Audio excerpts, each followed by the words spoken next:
नमस्कार दोस्तों, स्वागत है आप सभी लोगों का फिर से एक नए वीडियो में। तो दोस्तों हमने फर्स्ट और सेकंड चैप्टर क्लास 6 का कंप्लीट कर लिया है।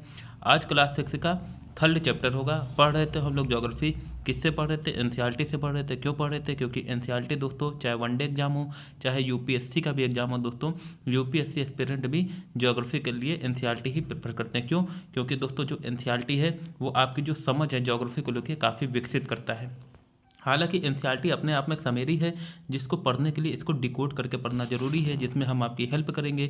तो जो भी दोस्तों नए हो चैनल में वो चैनल को सब्सक्राइब कर लेना, जिससे कि आपको जो एनसीईआरटी है वो काफ़ी अच्छे से समझ में आ जाए ज्योग्राफी की। तो आइए स्टार्ट करते हैं बिना किसी देरी के। चैप्टर का नाम है पृथ्वी की गतियाँ, मोशंस ऑफ द अर्थ। ठीक, तो स्टार्ट करते हैं। आज कह रहा है दोस्तों, जैसा कि आप जानते हैं पृथ्वी की गति दो प्रकार की होती है। ठीक, याद रखना, जो पृथ्वी की गति है दोस्तों वो दो प्रकार की होती है। घूर्णन एवं परिक्रमण। कैसी होती है दोस्तों? घूर्णन एवं परिक्रमण, याद रखिएगा। अच्छा, घूर्णन का मतलब क्या होता है दोस्तों? घूम रही। घूर्णन से याद रखो, घूर्णन का मतलब समझ लो जैसे कि लट्टू है। ठीक, एक लट्टू है दोस्तों, लट्टू को आप लोग नचा दो, ठीक, तो वो अपने अच्छे के पड़ता नाचने लगता है ना, खुद ही नाचने लगता है। तो सेम दोस्तों पृथ्वी अगर एक लट्टू की भांति घूम रही है, ठीक, लट्टू की भांति नाच रही है, इसी को दोस्तों पृथ्वी की घूर्णन गति कहा जाता है। और याद रखना दोस्तों, इसी को कह देते हैं परिभ्रमण गति भी। क्या कह देते हैं दोस्तों? परिभ्रमण गति भी, याद रखना, इसी को कह देते हैं परिभ्रमण गति भी। याद रखना, परिभ्रमण और जो परिक्रमण है दोनों अलग अलग गति हैं। परिभ्रमण और घूर्णन जो है वो एक ही नाम है। ठीक, या परिभ्रमण को ही दोस्तों कह दिया जाता है रोटेशन। क्या कह देते हैं दोस्तों? परिभ्रमण को कह दिया जाता है रोटेशन।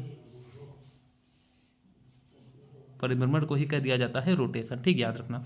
और परिक्रमण को कहते हैं रेवोल्यूशन। तो आप लोग इतना समझ गए कि ये जो परिभ्रमण है, ये जो घूर्णन है, इसको दोस्तों क्या कहा जाता है? ये पृथ्वी लट्टू की भांति जो घूमती है, पृथ्वी अक्ष के प्रति अपने घूमती है, इसी को घूर्णन कहते हैं। अच्छा, परिक्रमण किसे कहते हैं दोस्तों? ये मान लीजिए ये सूरज है। क्या है? ये सूरज है, और पृथ्वी जो है वो सूरज के चारों ओर चक्कर लगा रही है। क्या कर रही है? सूर्य के चारों ओर चक्कर लगा रही है। और ये जो घूर्णन गति करते हुए ही सूर्य के भी चारों ओर चक्कर लगा रही है। तो दोस्तों ये जो सूर्य के चारों ओर चक्कर है पृथ्वी का, इसे क्या कहा जाता है दोस्तों? इसे कहा जाता है परिक्रमण गति, या इसी को कह देते हैं दोस्तों रेवोल्यूशन। क्या कहा जाता है? रेवोल्यूशन। तो आप ये चीज़ समझ गए ना कि जो परिभ्रमण और घूर्णन है वो एक ही है, और परिक्रमण जो है वो अलग है। परिक्रमण का मतलब है, ऐसे समझ लीजिए कि जैसे कोई मंदिर की परिक्रमा करता है, वैसे समझ लो सूर्य की परिक्रमा क्या कर रही है? पृथ्वी कर रही है। ठीक, अब आगे चलते हैं। आगे कह रहा है दोस्तों, पृथ्वी का अक्ष एक काल्पनिक रेखा है जो इसके कक्षीय सतह से 66.5 डिग्री का कोण बनाता है। देखिए दोस्तों, कहना ये चाह रहा है ये पृथ्वी है। ठीक, पृथ्वी दोस्तों ऐसे नहीं है, सीधे नहीं है, मतलब इसका ऊपर ये जो नीचे वाला हिस्सा है ना वो इधर है। कहाँ है? एक हिस्सा इधर है और एक इधर है, इसको मिला दो दोस्तों, तो पृथ्वी जो है दोस्तों ये अपने अच्छे से कितना 23.5 डिग्री झुकी हुई है। कितना झुकी हुई है दोस्तों? 23.5 डिग्री झुकी हुई है।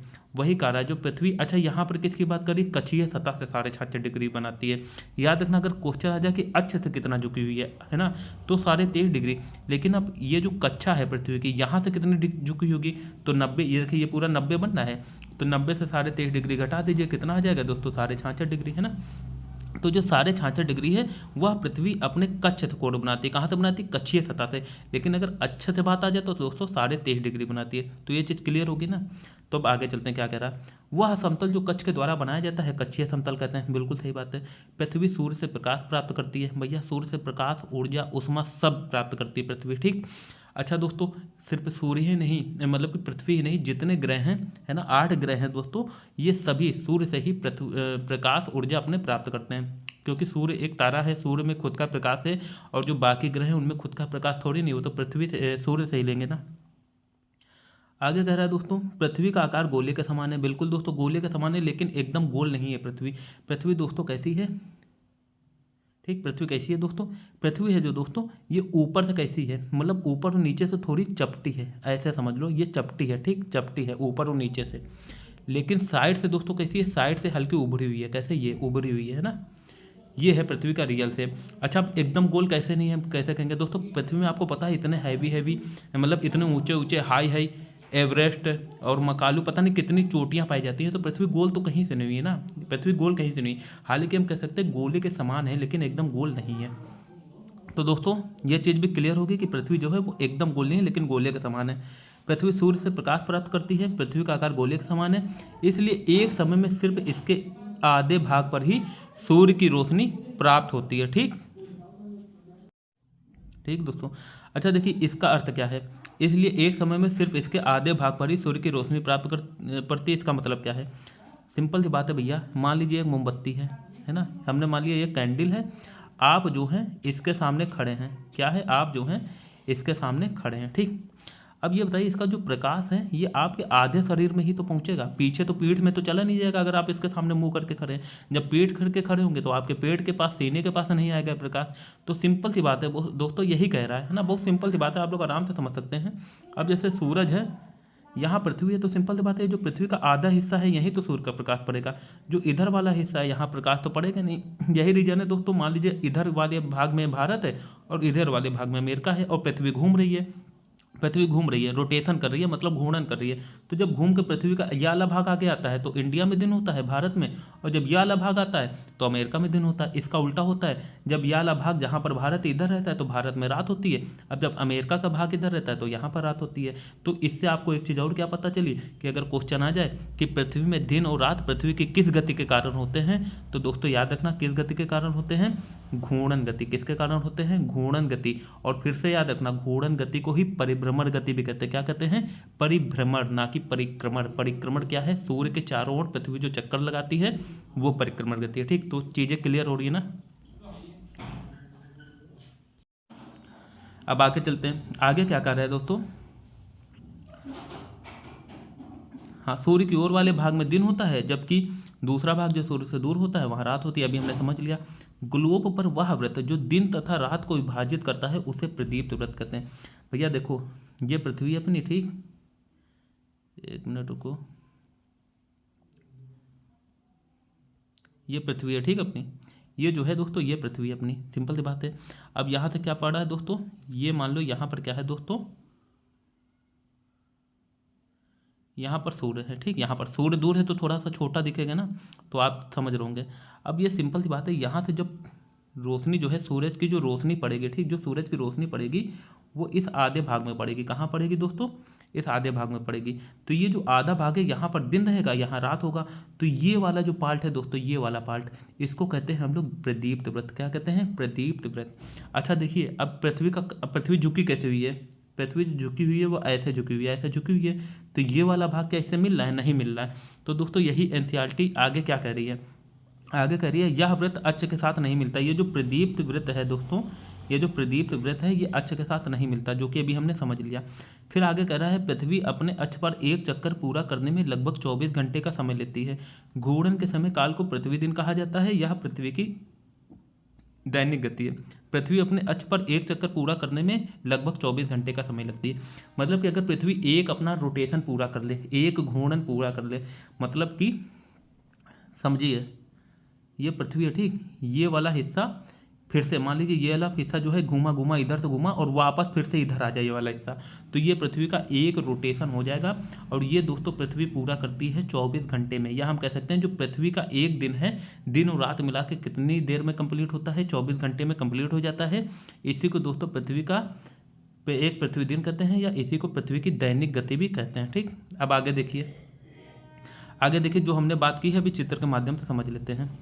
दोस्तों वही बात है दोस्तों, पृथ्वी जो है ऐसे एक ये लाइन बना रही है, ये देखिए अक्ष से कितना झुकी, 3.5 डिग्री, लेकिन कच्छ से कितना झुकी है, मतलब कच्छ से कितना कोण बना रही है, 66.5 डिग्री बना रही है। और इसी दोस्तों इसे कक्षीय समतल कहते हैं। ठीक, फिर इधर देखिए दोस्तों, ये देखो ये पृथ्वी अपनी, ठीक, ये पृथ्वी है, ठीक, पृथ्वी है, यहाँ एक प्रदीप्त वृत्त है, इसी को प्रदीप्त वृत्त कहते हैं। ये देखिए अच्छे से नहीं मिल रहा ना, बस यही चीज़ें क्लियर की जा रही हैं। अब आगे चलते हैं, ये सिंपल सी चीज़ें हैं आपको जो हमने समझा दी हैं। दोस्तों जो भी चैनल लेना हो चैनल को सब्सक्राइब कर देना, क्योंकि जो ज्योग्राफी है ना दोस्तों इसको डिकोड करके पढ़ना बहुत ज़रूरी है। अभी तो चलिए शुरू है क्लास 6 से, जब आगे पहुंचेंगे आप 7th 8th 9th में पहुंचेंगे तो चीज़ें और दोस्तों थोड़ी जटिल होती जाएंगी, जिसको डिकोड करके पढ़ना जरूरी है, तभी आपका इंटरेस्ट जो है वो इंटर तक बना रहेगा। तो जो भी नए हो दोस्तों चैनल को सब्सक्राइब कर देना, वीडियो को लाइक कर देना और अपने दोस्तों में ज़रूर शेयर करना। अगर पृथ्वी, अब क्या कर रहा है, अगर पृथ्वी घूर्णन नहीं करे तो क्या होगा भैया, जब घूर्णन नहीं करेगी पृथ्वी, जब घूर्णन पृथ्वी नहीं करेगी, इधर सूरज जी हैं, है ना। ये वाला भाग हमेशा सूरज की तरफ रहेगा, ये वाला पीछे रहेगा, यहाँ पर दिन ही रहेगी हमेशा, यहाँ रात रहेगी, यहाँ हमेशा बर्फ़ पड़ेगी, ठंडी पड़ेगी, यहाँ खूब सारी गर्मी पड़ेगी, है ना। तो कुल मिला के जो जीवन है वो असंभव हो जाएगा, ठीक। क्या हो जाएगा? असंभव हो जाएगा। तो हम लोग पहले समझ चुके हैं पृथ्वी के घूर्णन के कारण दिन रात होता है, फिर दिन रात नहीं होगी, जब दिन रात नहीं होगी तो चीज़ें अच्छे से नहीं होगी, कुल मिला के जीवन जो है वो असंभव हो जाएगा। वही कह रहा है पृथ्वी घूर्णन नहीं करे तो क्या होगा? सूर्य के तरफ वाले पृथ्वी के भाग में हमेशा दिन होगा, जिसके कारण उस भाग में गर्मी लगातार पड़ेगी, दूसरे भाग में हमेशा अंधेरा रहेगा, वह पूरे समय ठंड पड़ेगी, है ना, एवं पूरे समय ठंड पड़ेगी। इस तरह की अवस्था में जीवन संभव नहीं हो पाएगा। पृथ्वी की जो दूसरी गति है जो सूर्य के चारों ओर कक्ष में होती है उसे परिक्रमण कहा जाता है। पृथ्वी एक वर्ष या 365 सही 1/4 दिन में सूर्य का एक चक्कर लगाती है। हम लोग एक वर्ष 365 दिन का मानते हैं तथा सुविधा के लिए 6 घंटे इसमें नहीं जोड़ते। अच्छा, अगर किसी से पूछा जाता है एक वर्ष में कितने दिन होते हैं, तो दोस्तों क्या बताया जाता है? 365 दिन होते हैं। क्या बताते हैं लोग? कि 365 दिन जो है वो एक वर्ष में होते हैं, ठीक, एक वर्ष में।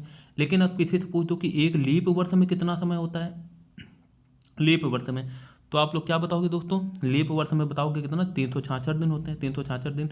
तो क्या आपको लगता है कि मतलब कि 3 साल जो है वो पृथ्वी जो है सूर्य का चक्कर 365 दिन में लगाती है, और जो एक लास्ट वाला साल होता है उसमें एक दिन एक्स्ट्रा लगाते हैं? ऐसा नहीं है दोस्तों। ये जो 1/4 का समय है ना, इसको हम लोग नहीं जोड़ते, इसको चौथे साल एक दिन से जोड़ते हैं। जो 6-6 घंटा करके 4 बार जोड़ो कितना हो जाएगा? 24 घंटे। 24 घंटे का ही एक दिन होता है, इसी को चौथे साल जोड़ देते हैं, जिसमें जो फरवरी है वो 28 दिन की जगह 29 दिन की हो जाती है, दिन जो है 365 दिन की जगह 366 हो जाता है। तो इसलिए कभी भी पूछे कि एक लीप वर्ष में कितने दिन होते हैं, तो आप बताना है 366। लीप वर्ष में जो फरवरी होती है वो कितने दिन की होती है, तो आप लोग क्या बताएंगे? 29 दिन की होती है। तो जो चीज़ें हैं वो यहाँ से क्लियर हो रही होंगी। अब हम लोग अच्छा देखिए, एक चीज़ और समझ लेना, घूर्णन गति से पृथ्वी की, ये तो आपको पता चल गया कि दिन रात होते हैं, लेकिन जो ऋतुओं का परिवर्तन होता है, जो मौसम का परिवर्तन है तो होता है, मतलब कि सर्दी गर्मी, ये किससे होती है? तो याद रखना दोस्तों, ये होती है पृथ्वी की परिक्रमण गति से। किससे होती है? पृथ्वी की परिक्रमण गति से। अभी हम लोग इस चित्र में अच्छे से समझते हैं। देखिए दोस्तों क्या कह रहा है, ये देखिए पृथ्वी जो है, देखिए ये तो पता है ये इतना झुकी है, इतनी झुकी हुई है। अब देखिए पृथ्वी जो इधर ऐसे घूम रही है, कैसे जा रही है? ऐसे चक्कर लगा रही है ना सूर्य का। अच्छा देखिए, जब पृथ्वी यहाँ पर आती है तो क्या होता है? ये जो पृथ्वी का ये इधर का झुका हुआ भाग है, इधर का झुका हुआ भाग है, ये जो है सूर्य की तरफ रहता है ना। तो सिंपल सी बात है, जो कर्क रेखा वाला भाग है वो सूर्य की तरफ ज़्यादा आ जाता है। मतलब जो सूर्य है, सूर्य का जो प्रकाश है वो ये वाले भाग में, ये वाले भाग में ज़्यादा पड़ता है। कहाँ पड़ता है? ज़्यादा पड़ता है। जो उत्तरी गोलार्ध है, यहाँ पर सूर्य का जो भाग है, मतलब जो सूर्य का प्रकाश है ज़्यादा पड़ता है, ठीक, याद रखना। ये जो उत्तरी गोलार्ध है, यहाँ पर सूर्य का प्रकाश ज़्यादा पड़ता है, तो इसलिए दोस्तों यहाँ पर क्या होती है? गर्मी होती है। क्या होती है? गर्मी होती है। अच्छा याद रखना, 21 जून को क्या होता है दोस्तों? 21 जून को सबसे ज़्यादा जो प्रकाश है वो उत्तरी गोलार्ध में पड़ता है सूर्य का, है ना, कर्क रेखा में। तो दोस्तों यहाँ पर जितने भी देश होते हैं वहाँ पर दिन सबसे लंबा होता है। क्या होता है? दिन सबसे लंबा होता है। इसी रीजन से दोस्तों 21 जून को दोस्तों क्या होता है? 21 जून को दोस्तों क्या होता है? 21 जून को सबसे बड़ा दिन होता है, और इसी दिन को दोस्तों हम लोग वर्ल्ड योगा डे, विश्व योगा दिवस भी मनाते हैं, ठीक। अच्छा, इसका उल्टा कहाँ होता है? इसका उल्टा होता है दक्षिणी गोलार्ध में। कहाँ होता है दोस्तों? इसका उल्टा होता है दक्षिणी गोलार्ध में। वहाँ क्या होता है दोस्तों? वहाँ पर रात सबसे लंबी हो जाती है। क्या होती है? रात सबसे लंबी हो जाती है। फिर दोस्तों देखिए पृथ्वी यहाँ पर आई। अब यहाँ पर क्या होगा दोस्तों? जो सूर्य का प्रकाश है वो समान रूप से पड़ेगा। तो दोस्तों 23 सितंबर को विषुव वाली घटना होती है, मतलब कि उत्तरी और दक्षिणी गोलार्ध में दिन और रात बराबर रहती है। मतलब दिन और जो रात है वो बराबर रहती है। कब? यहाँ पर उत्तरी और दक्षिणी गोलार्ध में। सेम चीज़ दोस्तों 21 मार्च को होती है। यहाँ दिन और रात जो है बराबर रहती है। और एक चीज़ और याद रखना, 21 मार्च को क्या होता है? उत्तरी गोलार्ध में गर्मी का सीजन आने वाला होता है, और 23 सितंबर को क्या होता है? सर्दी का सीजन आने वाला होता है। कहाँ पर? अपने उत्तरी गोलार्ध में। और इसका जस्ट उल्टा होता है दोस्तों दक्षिणी गोलार्ध में। अच्छा, अब यहाँ पर देखिए क्या होगा। यहाँ पर दोस्तों दक्षिण अयनांत होता है। 22 दिसंबर को दोस्तों क्या होता है? 22 दिसंबर को रात जो है वो सबसे लंबी होती है। कहाँ पर? अपने उत्तरी गोलार्ध में। लेकिन दोस्तों उल्टा होता है दक्षिणी गोलार्ध में। 22 दिसंबर को दक्षिणी गोलार्ध में दिन सबसे लंबा होता है। क्या होता है? दिन सबसे लंबा होता है, और गर्मी का सीजन पड़ता है। इसीलिए दोस्तों ऑस्ट्रेलिया कहाँ है? ऑस्ट्रेलिया है दक्षिणी गोलार्ध में। वहाँ पर जो क्रिसमस का सीजन है वो कब मनाया जाता है? गर्मी में मनाया जाता है, ठीक, याद रखना। अच्छा, जब आप ग्लोब अक्षांश एवं देशांतर वाला चैप्टर देखोगे तो उसमें आपको काफ़ी अच्छे से चीज़ें समझ में आ जाएंगी, लेकिन फिर भी जो है हम ये चीज़ यहाँ पर अच्छे से बहुत कवर कर लेंगे, ठीक। देखिए कवर करते हैं, समझिए आप लोग। ये मान लीजिए दोस्तों, ये पृथ्वी अपनी, ये क्या है दोस्तों, ये पृथ्वी है, ठीक, ये पृथ्वी है। अब एक चीज़ देखना, ये पृथ्वी आपको पता है पृथ्वी जो है वो कैसे झुकी हुई है, ये इस तरह से, ठीक। पृथ्वी जो है ये है 0 डिग्री देशांतर रेखा, है ना। ग्लोब अक्षांश एवं देशांतर वाला चैप्टर आप लोग देख लेना, आपको सब समझ में आ जाएगा। अब सिंपल सी बात है, जो 0 डिग्री अक्षांश रेखा है वो भी तो हल्की टेढ़ी जाएगी ऐसे, ठीक। अब जो 23.5 डिग्री कर्क रेखा है दोस्तों, ये भी टेढ़ी जाएगी, ये कर्क रेखा है। और जो दोस्तों 23.5 डिग्री मकर रेखा है, ये भी टेढ़ी जाएगी, ठीक। अब ये वाला जो भाग है ये उत्तरी ध्रुव है, ये वाला दक्षिणी ध्रुव है। अब जब गर्मी का सीजन होता है तो दोस्तों क्या होता है पता है, गर्मी के सीजन में जो कर्क रेखा यहाँ देखिए, पृथ्वी के झुके होने के कारण यहाँ पर दोस्तों क्या होता है, सूर्य का प्रकाश जो है वो कर्क रेखा पर सीधा पड़ता है। कहाँ पड़ता है दोस्तों, कर्क रेखा पर सीधा पड़ता है, ठीक, याद रखना, कहाँ पड़ता है, कर्क रेखा पर सीधा पड़ता है। अब देखिए आपको पता है 12 घंटे के दिन और 12 घंटे की रात होनी चाहिए, क्योंकि पृथ्वी का जो सूर्य का प्रकाश है वो आधे भाग में पड़ता है और आधे भाग में नहीं पड़ता। मतलब कहने का मतलब ये है, एक बार में आधे भाग में पड़ता है और आधे भाग में नहीं पड़ता है। तो अगर हम लोग ये चीज़ खींच दें, ऐसे बीज को ऐसे खींच दें, तो आप लोग ये देखिए, ये जो दोस्तों प्रदीप्त वृत्त है जो कि पृथ्वी में दिन और रात को विभाजित करता है। अब यहाँ पर देखिए ये वाला जो भाग है यहाँ पर ज़्यादा पड़ रहा है सूर्य का प्रकाश। देखिए जब गर्मी के सीजन की बात हो रही है, मतलब अब देखिए दिन लंबा हो रहा है, क्या हो रहा है दोस्तों, दिन लंबा हो रहा है और रात देखिए छोटी हो रही, ये देखिए यहाँ। अच्छा इसकी बात करा जाए भूमध्य रेखा के, तो यहाँ पर दिन और रात बराबर ही रहेंगे, क्योंकि यहाँ पर 24 जो साल भर जो सूर्य का प्रकाश है वो एकदम बराबर पड़ता है। अब जैसे देखिए दक्षिण गोलार्ध में क्या होगा, अब दक्षिण गोलार्ध में ये देखिए दोस्तों, ये यहाँ पर देखिए क्या हो रहा है, यहाँ पर दक्षिण गोलार्ध में दोस्तों क्या होगा, देखिए ये चीज़ यहाँ से आ रही है। अब यहाँ पर देखिए दोस्तों दिन छोटा हो रहा है, क्या हो रहा है, सूर्य वाला भाग है ये, यहाँ पर दिन छोटा हो रहा है और रात लंबी हो रही है। यही रीजन है दोस्तों, दिन और रात कैसे छोटी लंबी होती है, ये पृथ्वी के झुके होने के कारण, ठीक, पृथ्वी के जो झुके होने के कारण दिन और रात जो है वो लंबी और छोटी होती हैं। ये चीज़ आपको समझ में आ रही होगी। और सिंपल सी बात है, जब कर्क रेखा पर पृथ्वी का सूर्य का प्रकाश ज़्यादा पड़ेगा तो यहाँ पर गर्मी होगी। अब यहाँ पर देखिए सूर्य एकदम सामने है कर्क रेखा के, अब यहाँ पर दोस्तों क्या होगा, ये मकर रेखा, यहाँ पर देखिए सूर्य का प्रकाश तिरछा पड़ रहा है। तो जब दोस्तों यहाँ पर प्रकाश ही कम पड़ेगा तो सिंपल सी बात है, यहाँ पर ठंड का मौसम होगा, सर्दी का मौसम आएगा, ठीक। अच्छा ये देखिए उत्तरी ध्रुव है, ये देखिए सूर्य के एकदम पास है, एकदम पास है कि नहीं, एकदम पास है। तो यहाँ पर 6 महीने जो है दोस्तों दिन रहता है। और ये दक्षिण ध्रुव देखिए, यहाँ पर एकदम भैया ये प्रदीप्त ध्रुव है, प्रकाश तो यहीं तक आ रहा है, यहाँ पर एकदम प्रकाश ही नहीं आता सूर्य का, ठीक, यहाँ पर एकदम प्रकाश ही नहीं आता। यहाँ की बात करें, ये देखिए यहाँ पर एकदम प्रकाश ही नहीं आता सूर्य का। तो सिंपल सी बात है दोस्तों, यहाँ पर 6 महीने रात होगी। तो यही रीजन है दोस्तों, उत्तरी ध्रुव में 6 महीने दिन होती है और दक्षिणी ध्रुव में 6 महीने रात होता है, ठीक, समझ गए आप लोग। अब चलते हैं हम लोग आगे।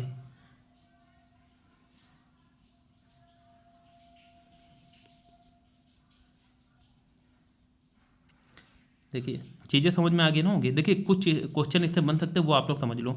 देखिए अगर पूछा जाएगा कि उत्तरी अनंत कब पड़ता है, उत्तरी अनंत मतलब कि उत्तरी गोलार्ध में जब दिन सबसे बड़ा होता है तो वो 21 जून को होता है। कब होता है दोस्तों, 21 जून को, ठीक। अगर पूछ दे कि दक्षिण अनंत कब होता है, मतलब उत्तरी गोलार्ध में जब रात सबसे लंबी होती है, तो दोस्तों होता है 22 दिसंबर को। अच्छा विषु कब पड़ता है, विषु की घटना 2 बार होती है, एक होती है 21 मार्च को जब दिन और रात बराबर होता है, और एक होता है 23 सितंबर को जब दिन और रात बराबर होते हैं, ठीक। तो चीज़ें आपको समझ में आ रही होंगी। बाकी सर्दी गर्मी आपको पता ही होगा, है ना, कब पड़ती है कब नहीं। बाकी आगे जब अच्छे से क्लास 9 में पढ़ेंगे तो इसको और विस्तार से समझेंगे। अब आगे चलते हैं दोस्तों। आगे कह रहा है 4 वर्षों में प्रत्येक वर्ष के बचे हुए 6 घंटे मिलाकर एक दिन यानी 24 घंटे के बराबर होते, जो कि अभी हमने बात की। इसके अतिरिक्त दिन को, मतलब इस एक अतिरिक्त दिन को फरवरी के महीने में जोड़ा जाता है। इस प्रकार प्रत्येक चौथे वर्ष फरवरी माह 28 दिन के बदले 29 दिन का होता है। ऐसा वर्ष जिसमें 366 दिन होते हैं उसे लीप वर्ष कहते हैं। पता लगाइए कि अगला लीप वर्ष कब पड़ेगा। जो रीजनिंग पढ़ते होंगे उन्हें पता होगा कि अगला जो लीप ईयर है कब पड़ेगा। अब आप लोग कमेंट के माध्यम से बताइए कि जो अगला लीप ईयर है अब कब पड़ेगा, ठीक, बताना है आप सभी को, ठीक, अच्छे से कमेंट के माध्यम से। आगे कह रहा है दोस्तों, पृथ्वी दीर्घ वृत्ताकार पथ पर सूर्य की ओर चक्कर लगाती है। मतलब इसका मतलब क्या है समझ लेते हैं। जैसे मान लीजिए ये सूरज है, ठीक, अब ये पृथ्वी है, तो पृथ्वी दोस्तों ऐसे सूर्य का जो चक्कर है वो ऐसे लगा रही है। कैसे लगा रही है, ऐसे ऐसे, है ना। तो मतलब हम लोग क्या कह सकते हैं, जो पृथ्वी है सूर्य का चक्कर ऐसे लगा रही है, ये होता है दोस्तों दीर्घ वृत्ताकार मार्ग। ठीक, जब पृथ्वी यहाँ पर होती है दोस्तों, यहाँ पर, तो इसको कहते हैं उपसौर। क्या कहते हैं? उपसौर। मतलब जब पृथ्वी सूर्य के सबसे पास होती है, ये घटना कहलाती है उपसौर। क्या कहलाती है दोस्तों? उपसौर कहलाती है। ठीक, और जब, है ना, ये दोनों, और जब पृथ्वी यहाँ पर होती है दोस्तों, तो ये घटना कहलाती है अपसौर। क्या कहलाती है दोस्तों? अपसौर। ठीक, याद रखना। समझ गए ना ये चीज़? तो अब चलते हैं आगे। ये सब एनसीईआरटी जो है वो कवर की है, हम लोग अच्छे से समझते हैं। पृथ्वी दीर्घ वृत्ताकार पथ पर सूर्य के चारों ओर चक्कर लगाती है। ध्यान दीजिए कि पृथ्वी पूरे कक्ष में एक ही दिशा में झुकी हुई है, जो कि अभी हमने देखा है। कहाँ? यह देखिए, पृथ्वी देखिए यहाँ पर झुकी हुई है, ये देखिए यहाँ झुकी है, यहाँ भी एक ही दिशा में झुकी हुई है। ठीक, एक ही दिशा में झुकी हुई ना। अब इसके बारे में आगे क्या बता रहा है वो भी हम लोग अच्छे से समझते हैं।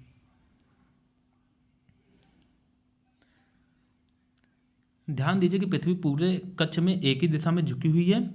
सामान्यतः एक वर्ष को गर्मी, सर्दी, वसंत एवं शरद ऋतुओं में बांटा जाता है, जो कि अभी हमने देख लिया है।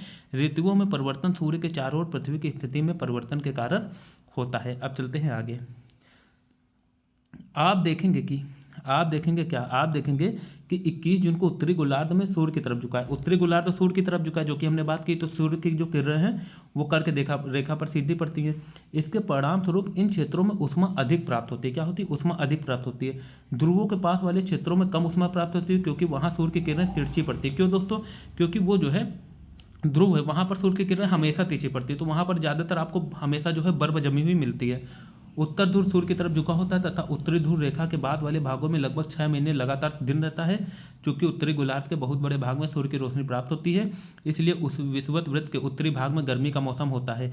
21 जून को इन क्षेत्रों में सबसे लंबा दिन तथा सबसे छोटी रात होती है। पृथ्वी की इस अवस्था को उत्तर अनंत कहते हैं, या इंग्लिश में दोस्तों समर सोलेस्टाइस कहते हैं। ठीक, याद रखना, समर सोलेस्टाइस कहते हैं, याद रखना।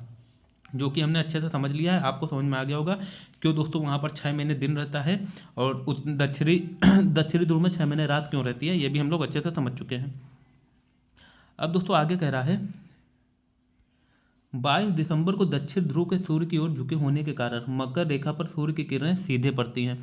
क्योंकि सूर्य की किरणें मकर रेखा पर लंबवत पड़ती हैं, इसलिए दक्षिणी गोलार्ध के बहुत बड़े भाग में प्रकाश प्राप्त होता है। इसलिए दक्षिणी गोलार्ध में लंबे दिन तथा छोटी रातों वाली ग्रीष्म ऋतु होती है। इसके ठीक विपरीत स्थिति उत्तरी गोलार्ध में होती है। पृथ्वी की इस अवस्था को दक्षिण अनंत कहा जाता है। क्या आप जानते हैं कि ऑस्ट्रेलिया में ग्रीष्म ऋतु में क्रिसमस का पर्व मनाया जाता है? देखिए दोस्तों, अभी अभी हमने क्या बात की थी, बात की थी, ये वाली बात की थी। यहाँ पर देखिए, अब होता क्या है, जब ये वाला जो हिस्सा है पृथ्वी का, मतलब कि जब पृथ्वी का हिस्सा कौन था, ये वाला जब हिस्सा है, ये वाला जो दोस्तों पृथ्वी का जो हिस्सा है सूर्य के पास ज़्यादा रहेगा। जब सूरज यहाँ पर लंबवत होगा कर्क रेखा पर, तब दोस्तों यहाँ पर ज़्यादा प्रकाश पड़ेगा। ठीक, तो यहाँ पर दोस्तों 21 जून को क्या होता है, सबसे बड़ा दिन होता है। ठीक, लेकिन जब दोस्तों यहाँ पर सूर्य का प्रकाश ज़्यादा पड़ता है, मतलब जो दक्षिणी ध्रुव जब सूरज की तरफ झुका होता है, तो दोस्तों 22 दिसंबर को क्या होता है, सूर्य का प्रकाश ज़्यादा पड़ता है। कहाँ पर? दक्षिणी गोलार्ध की बात कर रहे हैं वहाँ पर, मतलब कि मकर रेखा पर एकदम लंबवत होता है। जो सूर्य है मकर रेखा पर लंबवत होता है। तो वहाँ पर दोस्तों सर्दी में दिन लंबे होते हैं ना, और रातें छोटी होती हैं। लेकिन इसका जो अपोजिट होता है वो उत्तरी गोलार्ध में होता है। अब अभी देख लीजिए, सर्दी का सीजन है, रातें लंबी हो गई हैं और जो दिन है वो छोटा हो चुका है। ठीक, तो चीज़ें ये सब आपको अच्छे से पता होंगी। ठीक, तो अब चलते हैं आगे हम लोग। आगे कह रहा है 21 मार्च तथा 23 सितंबर को सूर्य की किरण विषुवत वृत्त पर सीधी पड़ती है। कहाँ पड़ती है? विषुवत वृत्त पर सीधी पड़ती है। मतलब कि ये ऐसा समय होता है जहाँ पर पूरी पृथ्वी पर दोस्तों समान प्रकाश पड़ता है। मतलब कि उत्तरी गोलार्ध और दक्षिणी गोलार्ध की बात की जा रही है। इस अवस्था में कोई भी ध्रुव सूर्य की ओर नहीं झुका होता है, इसलिए पूरी पृथ्वी पर रात एवं दिन बराबर होते हैं। इसे विषुव कहा जाता है। ठीक, याद रखना, इसे क्या कहा जाता है? इसे विषुव कहा जाता है। 23 सितंबर को उत्तरी गोलार्ध में शरद ऋतु होती है, जबकि दक्षिणी गोलार्ध में वसंत ऋतु होती है। 21 मार्च को स्थिति इसके विपरीत होती है, जब उत्तरी गोलार्ध में वसंत ऋतु होती है और दक्षिणी गोलार्ध में शरद ऋतु होती है। तो आप सभी को पता होगा मार्च का जो समय आता है ना, मार्च का समय जब होली वाला होता है, तो यहाँ पर हम लोग कौन सा ऋतु मनाते हैं? बसंत ऋतु मनाते हैं। ठीक, कैसी मनाते हैं? बसंत ऋतु मनाते हैं। जबकि इसका अपोजिट दोस्तों कहाँ होता है? दक्षिणी गोलार्ध में। वहाँ पर शरद ऋतु, मतलब जो जाड़े का सीजन होता है, सर्दी का सीजन वो आने वाला होता है। और सेम दोस्तों जब बात की जाए बात की जाए दोस्तों 23 सितंबर की, तो दोस्तों उल्टा कहाँ होता है, उत्तरी गोलार्ध में होता है। क्या होता है दोस्तों, उत्तरी गोलार्ध में शरद ऋतु आने वाली होती है और दोस्तों दक्षिणी गोलार्ध में बसंत ऋतु आने वाली होती है। ठीक, मतलब हम ये कह सकते हैं बसंत ऋतु होती है और गर्मी की ऋतु आने वाली होती है। इस प्रकार स्पष्ट है कि पृथ्वी के घूर्णन एवं परिक्रमण के कारण दिन एवं रात तथा ऋतुओं में परिवर्तन होता है। दोस्तों सब चीज़ें समझ में आ गई है। अब जल्दी से हम लोग क्वेश्चन लगा लेते हैं। कह रहा है पृथ्वी के अक्ष का झुकाव कोण क्या है। तो भैया अक्ष का झुकाव की बात करें तो दोस्तों कितना है, 23.5 डिग्री। क्या है दोस्तों, 23.5 डिग्री। घूर्णन एवं परिक्रमण को परिभाषित कीजिए। घूर्णन, अगर पृथ्वी लट्टू की भांति घूम रही है, मतलब अक्ष के पड़ता जो पृथ्वी की गति होती है घूमने की, वो घूर्णन होती है। लेकिन जो सूर्य के चारों ओर चक्कर लगाती है वो परिक्रमण है। लीप वर्ष क्या है दोस्तों, लीप वर्ष जिसमें 366 दिन होते हैं ना, जिसमें फरवरी 29 दिन की होती है। उत्तर एवं दक्षिणी अनंतों में क्या अंतर है भैया, उत्तर अनंत में क्या होता है, उत्तर अनंत में पृथ्वी में उत्तरी गोलार्ध में जो है वो दिन सबसे बड़ा होता है। क्या होता है, दिन सबसे बड़ा होता है। लेकिन दोस्तों दक्षिण अनंत में क्या होता है, रात सबसे बड़ी होती है उत्तरी गोलार्ध में, लेकिन दक्षिणी गोलार्ध में दिन सबसे बड़ा होता है। अच्छा इतना समझ लीजिए, उत्तर अनंत का मतलब उत्तरी गोलार्ध में दिन बड़ा सबसे, और दक्षिण अनंत का मतलब दक्षिण गोलार्ध में दिन सबसे बड़ा। ठीक, इसको उल्टा हो जाएगा, मतलब कि दोनों तरफ इसका उल्टा होगा। ठीक, याद रखना। विषु क्या है, विषु का मतलब हम लोगों ने समझ लिया है। क्या समझा है, विषु जो है इसमें कब पड़ता है दोस्तों, एक तो पड़ता है 23 सितंबर को और एक पड़ता है दोस्तों मार्च को पड़ता है। ठीक, जैसे 22 मार्च को पड़ता है। तो दोस्तों जब 22 मार्च को 21 मार्च को पड़ता है, कब पड़ता है, 21 मार्च को पड़ता है। तो दोस्तों जो 21 मार्च वाली घटना है इसमें विषु होता है, और 23 मार्च इसमें होता क्या है, दिन और रात बराबर होती हैं। मतलब कि विषुवत वृत्त पर जो सूर्य का प्रकाश है वो एकदम लंबवत पड़ता है। दक्षिणी गोलार्ध में उत्तरी गोलार्ध की अपेक्षा उत्तर एवं दक्षिणी गोलार्ध में उत्तरी गोलार्ध की अपेक्षा उत्तर एवं दक्षिण का अनंत अलग अलग समय में होता है, क्यों भैया, बिल्कुल अलग अलग होता है। दक्षिणी गोलार्ध में उत्तरी गोलार्ध की अपेक्षा उत्तर एवं दक्षिण का अनंत अलग अलग समय में होता है, क्यों, बिल्कुल दोस्तों अलग अलग होगा, क्योंकि जो सूर्य है वो दोनों तरफ, जो पृथ्वी है वो 23.5 डिग्री झुकी हुई है, तो दोनों में जो है वो चीज़ें अलग अलग होंगी। ध्रुवों में लगभग 6 महीने का दिन एवं 6 महीने की रात होती है, क्यों, तो दोस्तों हमने समझ लिया है जो पृथ्वी 23.5 डिग्री झुकी है, सारा खेल इसी का है। इसी कारण उत्तरी ध्रुव में 6 महीने दिन होती है। अगर बात की जाए ध्रुवों में 6 महीने दिन होती है और 6 महीने रात। जब उत्तरी ध्रुव में 6 महीने दिन होगा तो दक्षिण ध्रुव में 6 महीने रात होगी, क्यों, क्योंकि दोस्तों जो दक्षिणी ध्रुव होता है वो पूरी तरह से सूर्य से अलग रहता है, मतलब सूर्य का प्रकाश एकदम नहीं पहुंचता है वहाँ। फिर आगे चलते हैं, आगे क्या कह रहा है, पृथ्वी की सूर्य के चारों ओर की गति को क्या कहा जाता है, परिक्रमण। ठीक, सूर्य की सीधे किरणें विषुवत वृत्त पर किस दिन पड़ती हैं। देखिए विषुवत वृत्त की बात कर रहा है, तो दोस्तों याद रखना विषुवत वृत्त की, सूर्य की सीधे किरणें विषुवत वृत्त पर कब पड़ती हैं। तो दोस्तों एक तो पड़ती है कब, हाँ 21 मार्च को पड़ती है, क्योंकि 21 जून को दोस्तों उत्तरी अनंत होता है और 22 दिसंबर को दक्षिण अनंत होता है।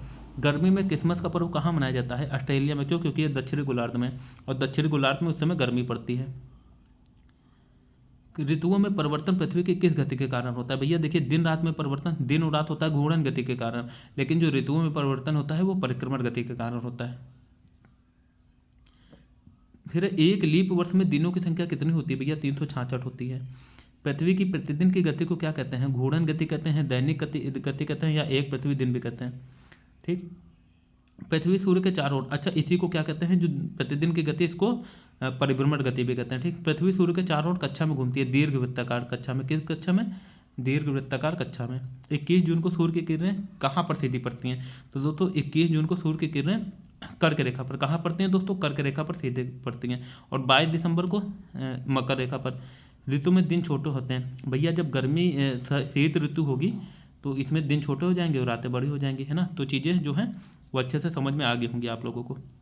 तो दोस्तों आज के लिए इतना ही, आज का जो चैप्टर है वो आज कंप्लीट होता है ना। कल फिर मिलेंगे एक नए टॉपिक के साथ, है ना, इसके आगे वाले चैप्टर में। अच्छा आपको करना क्या है, ये जब वीडियो आप लोग देख लेना, फिर प्लेलिस्ट में जाना, उसमें जो पृथ्वी है ना, ये जो पृथ्वी की गति है, मोशंस ऑफ द अर्थ है, इसका क्लास 6 की पूरी प्लेलिस्ट पड़ी हुई है ना, उसमें आप जाके एमसीक्यूज उसके जरूर देख लेना। तो इससे जितने भी क्वेश्चन बनेंगे आपका रिवीजन भी हो जाएगा और कुछ छूटेगा भी नहीं, जो भी आपके आँख से निकल गए हों सामने से, तो आपको फिर से जो है रिवाइज हो जाएंगे। तो आज के लिए दोस्तों इतना ही। चैनल को सब्सक्राइब करना जो भी नए हो, और अपने दोस्तों में ज़रूर शेयर कीजिएगा, इससे हमारी रीच बढ़ेगी, जिससे हम आपकी स्टडी को और आसान बना सकेंगे अच्छे अच्छे रिसोर्सेज के साथ। तो दोस्तों अच्छे से पढ़ते रहिए, अपना ख्याल रखिए। Thank you so much.